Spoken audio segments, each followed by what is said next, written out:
किसी नगर में सागर दत्त नाम का एक व्यापारी रहता था। उसके लड़के ने एक बार 100 रुपए में बिकने वाली एक पुस्तक खरीदी। उस पुस्तक में केवल एक श्लोक लिखा था, जो वस्तु जिसको मिलने वाली होती है वह उसे अवश्य मिलती है। उस वस्तु की प्राप्ति को विधाता भी नहीं रोक सकता। अतएव मैं किसी वस्तु के विनष्ट हो जाने पर न दुखी होता हूँ और न किसी वस्तु के अनायास मिल जाने पर आश्चर्य ही करता हूँ, क्योंकि जो वस्तु दूसरों को मिलने वाली होगी वह हमें नहीं मिल सकती, और जो हमें मिलने वाली है वह दूसरों को नहीं मिल सकती। उस पुस्तक को देखकर सागर दत्त ने अपने पुत्र से पूछा, तुमने इस पुस्तक को कितने में खरीदा है? पुत्र ने उत्तर दिया, 100 रुपए में। अपने पुत्र से पुस्तक का मूल्य जानकर सागर दत्त कुपित हो गया। वह क्रोध से बोला, अरे मूर्ख! जब तुम लिखे हुए एक श्लोक को 100 रुपए में खरीदते हो तो तुम अपनी बुद्धि से क्या धन कमाओगे? तुम जैसे मूर्ख को मैं अब अपने घर में नहीं रखूंगा। सागर दत्त का पुत्र अपमानित होकर घर से निकल पड़ा। वह एक नगर में पहुंचा। लोग जब उसका नाम पूछते तो वह अपना नाम प्राप्तव्य अर्थ ही बतलाता। इस प्रकार वह प्राप्तव्य अर्थ के नाम से पहचाना जाने लगा। कुछ दिनों बाद नगर में एक उत्सव मनाया गया। नगर की राजकुमारी चंद्रावती अपनी सहेली के साथ उत्सव की शोभा देखने निकली।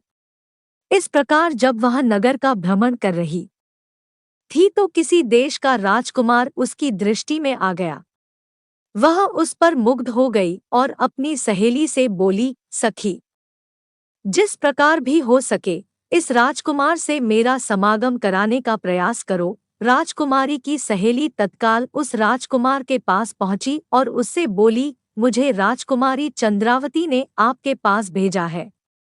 उनका कहना है कि आपको देखकर उनकी दशा बहुत शोचनीय हो गई है। आप तुरंत उनके पास न गए तो मरने के अतिरिक्त उनके लिए अन्य कोई मार्ग नहीं रह जाएगा। इस पर उस राजपुत्र ने कहा, यदि ऐसा है तो बताओ कि मैं उनके पास किस समय और किस प्रकार पहुंच सकता हूँ? राजकुमारी की सहेली बोली, रात्रि के समय उसके शयन कक्ष में चमड़े की एक मजबूत रस्सी लटकी हुई मिलेगी। आप उस पर चढ़कर राजकुमारी के कक्ष में पहुंच जाना। इतना बताकर राजकुमारी की सहेली तो वापस लौट गई और राजकुमार रात्रि के आगमन की प्रतीक्षा करने लगा। किंतु रात हो जाने पर कुछ सोचकर उस राजपुत्र ने राजकुमारी के कक्ष में जाना एकाएक स्थगित कर दिया। संयोग की बात है कि व्यापारी पुत्र प्रातव्य अर्थ उधर से ही निकल रहा था। उसने रस्सी लटकी देखी तो वह उस पर चढ़कर राजकुमारी के कक्ष में पहुंच गया। राजपुत्री ने भी उसको राजकुमार समझ उसका खूब स्वागत सत्कार किया, उसको स्वादिष्ट भोजन खिलाया और अपनी शैया पर उसे लिटाकर स्वयं भी लेट गई।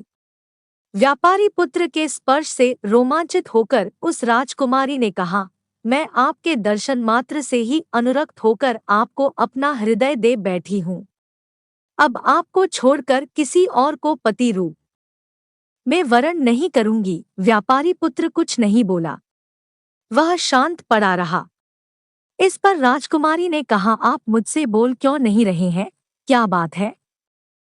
तब व्यापारी पुत्र बोला, मनुष्य प्राप्तक वस्तु को प्राप्त कर ही लेता है। यह सुनकर राजपुत्री को संदेह हो गया।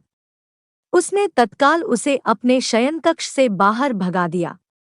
व्यापारी पुत्र वहां से निकलकर एक जीर्ण शीर्ण मंदिर में विश्राम करने चला गया। संयोग की बात है कि नगररक्षक अपनी प्रेमिका से मिलने उसी मंदिर में आया हुआ था। उसे देखकर उसने पूछा, आप कौन है? व्यापारी पुत्र बोला, मनुष्य अपने प्राप्तव्य अर्थ को ही प्राप्त करता है। नगररक्षक बोला, यह तो निर्जन स्थान है, आप मेरे स्थान पर जाकर सो जाइए। व्यापारी पुत्र ने उसकी बात को स्वीकार तो कर लिया, किंतु अर्धनिद्रित होने के कारण भूल से वह उस स्थान पर न जाकर किसी अन्य स्थान पर जा पहुंचा। उस नगररक्षक की कन्या विन्यवती भी किसी पुरुष के प्रेम में फंसी हुई थी। उसने उस स्थान पर आने का अपने प्रेमी को रोट संकेत दिया हुआ था, जहां की प्रातव्य अर्थ पहुंच गया था। विन्यवती वहां सोई हुई थी। उसको आते देखकर विन्यवती ने यही समझा कि उसका प्रेमी आ गया है। वह प्रसन्न होकर उसका स्वागत सत्कार करने लगी। जब वह व्यापारी पुत्र के साथ अपनी शैया पर सोई तो उसने पूछा, क्या बात है, आप अब भी मुझसे निश्चिंत होकर बातचीत नहीं कर रहे हैं? व्यापारी पुत्र ने वही वाक्य दोहरा दिया, मनुष्य अपने प्राप्तव्य अर्थ को ही प्राप्त करता है। विन्यवती समझ गई कि बिना विचारे करने का उसको यह फल मिल रहा है। उसने तुरंत उस व्यापारी पुत्र को घर से बाहर जाने का रास्ता दिखा दिया।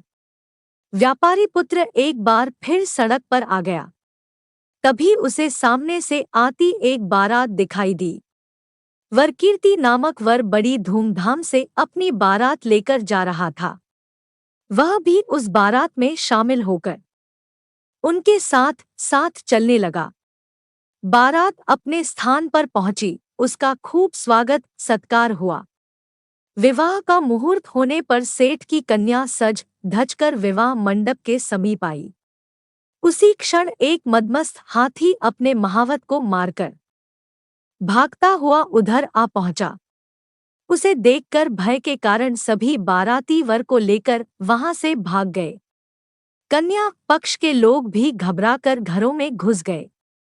कन्या उस स्थान पर अकेली रह गई।